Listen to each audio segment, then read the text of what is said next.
So here we have Haiti and Cuba.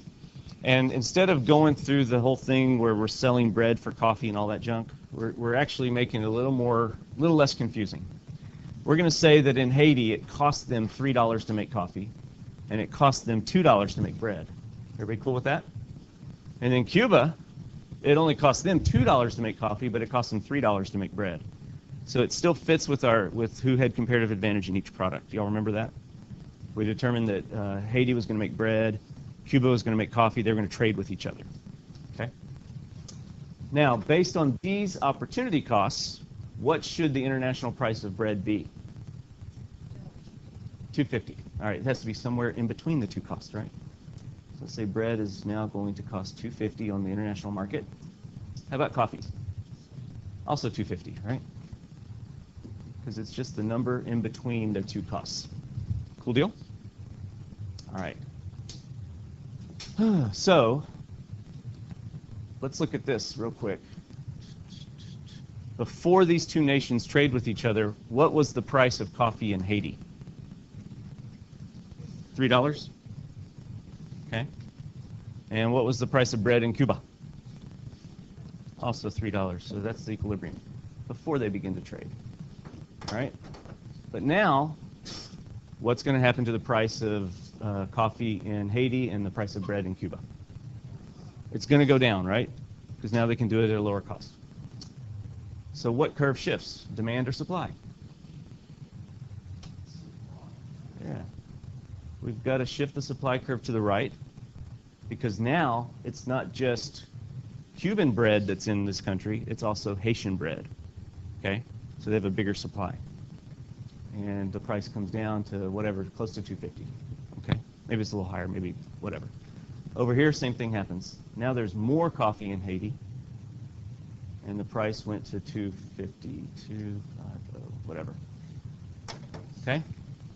That's what it would look like if you use supply and demand graphs to show how trade lowers the cost in each country. Cool, right?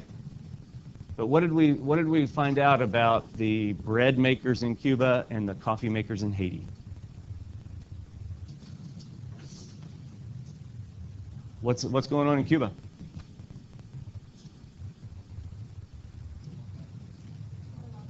What's it say, Ben? You speak Spanish?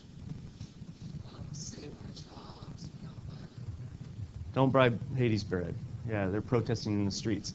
And guess what's happening in Haiti at the same time? Who speaks French? You read that part. That's good. I think this says save our coffee jobs. Save our coffee jobs. Don't trade with Cuba. So now what's going to happen? No. So here we had this, right, at a price of $2.50, and we had this one at a price of $2.50. Dang it. $2.50. All right. What's going to happen now? Each country puts in place a tariff to protect those jobs. Okay? How much should the tariff be? 50 cents. Yeah, why?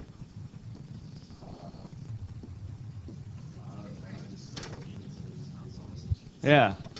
So basically, if you put a tariff on Haitian bread, instead of Haiti being able to sell it at a price of $2.50, they may need to make that tariff higher. Now that I think about it, because couldn't Haiti sell bread anything above $2? So maybe this tariff should be, just to be safe, just to make sure there's absolutely no incentive for Haitians to bring their bread to Cuba. Maybe the tariff should be $1. Okay? If it's at least $1, what's going to happen to this supply curve? It's going to go back to the left so that only the domestic supply of bread is available. What happens to the price that Cubans have to pay now for their bread? It goes back up to $3. Okay? This one, same thing. The supply curve shifts back to only the domestic suppliers. And so we end up having to pay a little bit more for coffee in Haiti as well. Okay? Nah, doesn't have to. It could stay at $3. Because, see, their cost of producing it is $3. Or, you know, whatever. We're assuming that includes profit or whatever, okay? Does that make sense? So do y'all see what the tariff did? It just reduces supply, okay? Tariffs reduce supply in the country that has the tariff. And so it actually creates inefficiencies, doesn't it? Remember, it was more efficient for Haiti to produce bread, and it was more efficient for Cuba to make coffee. But now the tariff has eliminated those inefficiencies. And so now, instead of both countries gaining, both countries lose.